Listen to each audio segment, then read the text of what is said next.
Forcément pas d'accord avec ce qui s'est dit, ou tout du moins partiellement pas d'accord, pour plusieurs raisons. J'ai quand même la fâcheuse impression que derrière le processus qui s'engage, on essaye aussi un petit peu de dénaturer ce budget.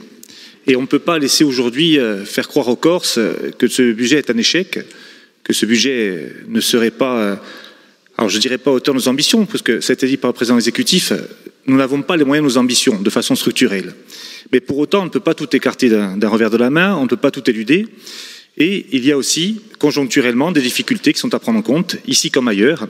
Et ce budget-là, en tout cas, répond aux attentes à court terme du territoire. Est-ce qu'il est suffisamment ambitieux pour se projeter sur plusieurs années? Bien non. Ça, nous sommes tous d'accord, nous l'avons dit, structurellement, nous ne sommes pas au niveau aujourd'hui, de par nos recettes et surtout, effectivement, de par, je dirais, le volume prépondérant de nos dépenses, notamment en matière de RH et de 0,12. Mais j'y reviendrai un peu plus loin. Malgré tout, avant de poursuivre mon propos, on ne peut pas, je vous le disais, même si on nous dit que changement climatique, avis de vent fort, un temps pour le moins tempétueux, oui, ok, c'est vrai. Mais le conflit en Ukraine est là, il est bien là, il aura des impacts sur les matières premières, il aura des impacts sur les carburants par exemple, et sur bien d'autres choses, il faut le prendre en compte. Et dans ce budget-là, il y a cette partie prudentielle qui nous permettra d'aborder à court terme cette problématique. Il y a le contexte épidémique, on n'en est pas sorti. Je serais tenté de vous dire que nous y retournons tranquillement mais sûrement, et c'est à prendre en compte aussi. Ensuite, tout de même, je suis pris un peu, non pas entre deux feux, mais entre deux visions. J'ai d'un côté des intervenants qui me disent que ce budget est une copie conforme des autres, et de l'autre, des intervenants qui me disent qu'il est en rupture. Mais ce budget-là, on ne peut pas le décorréler des précédents. Il n'y a pas une rupture dans la vision de ce budget.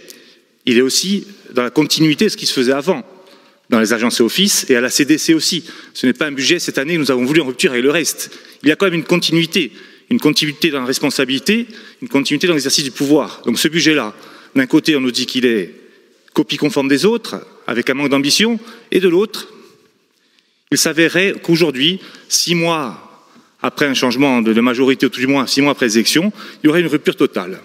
Alors non, il n'y a pas de rupture totale. Il y a simplement une prise en compte d'une situation, à l'instant T, et qu'on doit décliner sur une année. Ensuite, le prisme tout de même d'analyse de ce budget, et ça a été dit, mais pas suffisamment à mon sens, c'est quand même cette condamnation de la Corsica Ferries. Lorsqu'on fait peser sur un budget 96 millions d'euros sur le fonctionnement, on ne peut pas dire que ça n'a pas d'impact. Ça a un impact évident. Si on se sert des ratios pour démontrer une fragilité, il faut se servir aussi des ratios, j'en parlerai pour la dette, pour démontrer une certaine aisance budgétaire. Alors la Corsica Ferries, c'est 96 millions d'euros. On les retrouve dans tout le document budgétaire, pour ceux qui l'ont lu. Et moi, je serais tenté de vous dire que ces 96 millions d'euros, ils manquent partout dans le document budgétaire, à tous les étages. Je rejoins Paul Félix sur l'analyse. Il y a eu des arbitrages. Mais force est de constater qu'on n'a pas eu le choix. Ces arbitrages, ils étaient indispensables. Viendra le temps du BS et viendra surtout le temps de la projection après ce processus qui va s'engager. Donc, je voudrais faire un point, alors non pas définitif, parce que je ne vais pas clore les débats peut-être, mais en tout cas sur la dette. Moi, j'ai l'impression qu'il y a une volonté d'agiter un chiffon rouge et de diaboliser cette dette. Alors la dette, 934 millions, 960 millions, 1 milliard, elle est là, elle est bien présente. On n'est tout de même pas dans une supérette ou en grande distribution où le produit à 9,99 € est meilleur que le produit à 10 €. La dette, qu'elle fasse 999 millions ou 1 milliard, il n'y a pas de différence aujourd'hui. Ce cap du milliard, alors certes, il peut faire peur, mais ce n'est pas comme ça que nous devons l'appréhender. Qu'est-ce qui fait la dette? La dette, c'est aussi la capacité des endettements. Nous avons certes 1 milliard d'euros de dette, mais nous avons une capacité des endettements, elle sera abordée notamment en compte administratif, d'un peu plus de 4 années. Nous sommes très loin des seuils d'alerte. Donc aujourd'hui, est-ce que la problématique, c'est le montant de la dette? Non, la solution, c'est notre capacité dans l'endettement. On peut s'endetter, peut-être plus. Est-ce que c'est le bon chemin? Ça, nous y répondrons collectivement, nous l'avons dit. Mais en tout cas, aujourd'hui, on ne peut pas faire croire aux Corses que cette dette, qu'elle fasse 1 milliard d'euros ou 900 millions d'euros, est un réel problème immédiat. Nous avons la capacité de nous désendetter. Ça, c'est une réalité comptable. Je sais, Xavier, que vous êtes plutôt féru de ces choses-là. Donc, la dette, elle est là, mais nous pouvons la gérer. Cette année, il y a effectivement un emprunt de 119 millions d'euros, qui est moindre que celui de l'an dernier, qui était 130 millions d'euros. Dans ces 119 millions d'euros, je vous rappelle tout de même qu'il y a 26 millions d'euros qui vont être consacrés au remboursement de la condamnation de la Corsica Ferries. Et ensuite, effectivement, nous sommes encore dans des renégociations d'emprunts toxiques, ainsi de suite. Et si on doit prendre la dette pour clôturer le débat là-dessus, période de 2016-2018, la dette est passée de 601 millions à 809 millions d'euros. Pourquoi? Eh bien, nous avons dû très tranquillement, pour 106 millions d'euros d'arriérés de l'ex-TTC, alors certes, Jean-Martin le disait, on ne va pas vivre dans le passé, mais ces arriérés-là étaient là, il a bien fallu les combler. Donc 106 millions pour combler les arriérés. 73 millions pour la renégociation des emprunts toxiques de la CTC, 30 millions pour des emprunts d'équilibre, et enfin 35 millions d'euros d'emprunts d'équilibre pour le CD2A. Mais je ne vais pas m'éterniser sur la dette, simplement vous dire une chose, et je pense que c'est le chiffre que l'on doit retenir.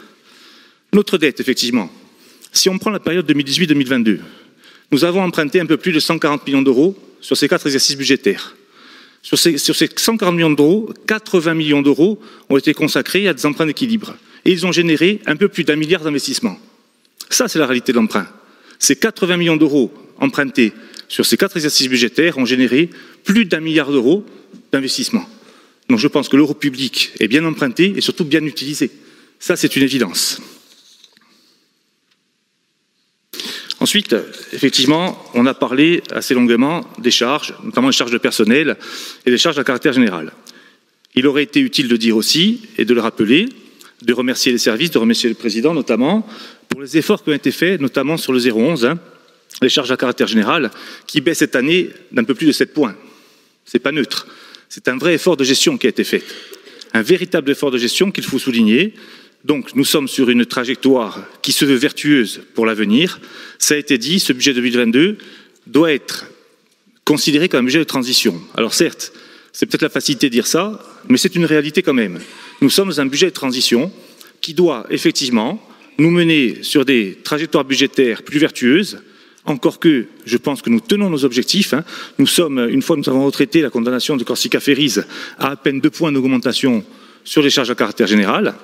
Et là où le bas blesse, là où nous avons effectivement quelques difficultés, c'est notamment sur le 012, avec les charges de personnel, qui cette année sont en évolution d'à peu près 4 points. Alors, mais là-dedans, il y a quand même des explications.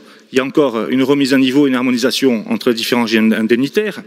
Nous avons aussi, et là, malheureusement, la pandémie étant toujours là, nous avons aussi énormément de congés qui n'ont pas été pris, donc des congés qui sont payés, ce qui vient alourdir ce 012.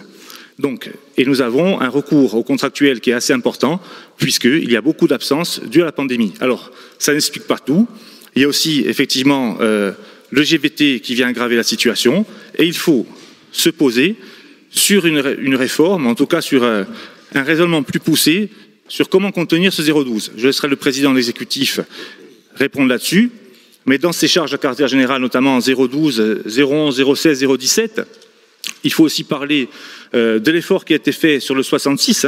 Le 66 sont les charges financières, avec une baisse comme assez significative de 8,6 points, soit 1,9 million d'euros. Pourquoi?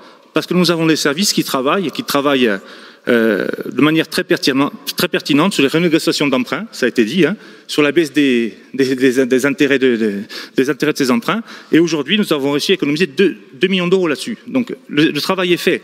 La dette est maîtrisée. Alors, non pas qu'elle se réduise, mais en tout cas, la durée de vie de la dette se réduit, et il y a un vrai effort qui est fait là-dessus. En termes d'investissement, quand même, signaler que nous sommes à 392 millions inscrits sur ce budget primitif. 392 millions. 346 millions en dépenses structurantes d'investissement. C'est un niveau jamais atteint. Il n'était pas atteint par les 3 collectivités à l'époque, puisque souvent c'est un débat que nous avons. Cette année, il y a 346 millions d'euros d'investissement qui seront dédiés aux dépenses structurantes. Alors, manque-t-il des grands projets? Manque-t-il effectivement une lisibilité sur les projets structurants de la Corse de demain? C'est un débat qui va s'ouvrir. Je pense que le président de l'exécutif vous en parlera mieux que moi. C'est un débat qui doit aussi s'inscrire dans le processus qui est à venir, nous l'avons dit. Mais en tout cas, on ne peut pas aujourd'hui décorréler ce budget du processus à venir. Et ce budget, il a le mérite non seulement d'être sincère, d'être prudentiel, mais surtout de nous garantir que cet exercice budgétaire à venir de 2022 se passera sans encombre. Au moment où nous devrons discuter d'une nouvelle fiscalité, d'une autonomie et bien d'autres sujets. Donc nous avons au moins cette certitude, cette garantie que cette année budgétaire se déroulera de manière pérenne. Ça, c'est quand même très important. Alors, on parlait des secteurs qui ont subi une légère baisse. que ce soit sur le fonctionnement, l'investissement. Mais on peut parler aussi des secteurs qui se sont vus dotés de nouveaux moyens. Je parlerai, ça tombe bien, Hyacinthe Vagne est ici à côté, Véronique Arrigue aussi, les SDIS qui voient leur investissement passer de 8 millions à 11 millions d'euros, en fonctionnement de 22 à 24 millions d'euros. La sécurité, c'est étroitement lié au changement climatique, au risque de feux de forêt l'hiver et au changement de méthode pour lutter contre les feux de forêt. Je parlerai aussi, Gilles Jovanangi n'est plus là, mais je l'ai vu tout à l'heure, de l'office hydraulique, où cette année, il y a 12 millions d'euros de crédits de paiement qui sont ouverts pour l'office hydraulique. 12 millions d'euros, c'est une première. La gestion de l'eau, toujours en lien avec cette partie environnementale, qui est un marqueur fort de notre budget cette année. Enfin, l'office d'environnement. Alors, on ne va pas savoir qui a demandé quoi, qui a fait quoi en premier. À peu près 5 millions d'euros pour le déploiement du plan des biodéchets, qui est en cours de déploiement. Les premières communes ont déjà signé, les intercos aussi, et je pense qu'il va prendre son envol très rapidement. Donc, quand même des marqueurs forts, sur l'environnement notamment, mais pas que. On peut parler aussi de la partie sociale, où notre collectivité a une part prépondérante dans l'action qui est menée sur notre territoire, avec réellement des actions pérennes, des actions qui marquent. Et je pense que là-dessus, nous pouvons nous en féliciter. Il y a une vraie prise en compte. Nanette Maupertuis l'avait dit au moment du débat d'orientation budgétaire, derrière les chiffres, il y a quand même des hommes, il y a quand même des Corses et des Corses qui sont là. Et ces politiques publiques, même si elles peuvent être plus pertinentes sans doute et plus ambitieuses, aujourd'hui répondent au moins aux attentes de nos administrés et des Corses en général. Donc ça, c'est déjà, je dirais, la priorité de ce budget. Enfin, pour aller un petit peu plus loin dans ce raisonnement, si vous permettez, et de pouvoir répondre sur quelques points dont nous n'avons pas les mêmes interprétations. Sur les recettes, effectivement, elles sont en forte hausse, si l'on raisonne de BP à BP. Mais si on les retraite du BS au BP, ce n'est plus 11% d'augmentation des recettes, mais 3,65%. Pourquoi? Parce que notre BP de l'an dernier, oui Xavier, notre BP de l'an dernier est un BP ultra prudentiel, puisque ces recettes étaient calculées sur 2020, qui est une année catastrophique en termes économiques, et que nous avons retraité ces chiffres-là au BS. Donc je vous invite à vérifier et à faire ce rapport-là. Mais en tout cas, c'est la lecture que nous en avons. Pour le reste, en ce qui nous concerne, Monsieur le Président de l'exécutif, je ne serai pas plus long parce que je pense qu'il y aura notre intervention. Bien entendu, nous voterons ce budget primitif. Bien entendu, nous croyons en ce budget et nous allons travailler d'arrache-pied pour que ce budget se décline en politiques publiques, des politiques publiques qui sont effectivement appelées à évoluer, à s'améliorer. Mais pour ça, il y a un processus qui s'engage et nous serons à vos côtés. Merci.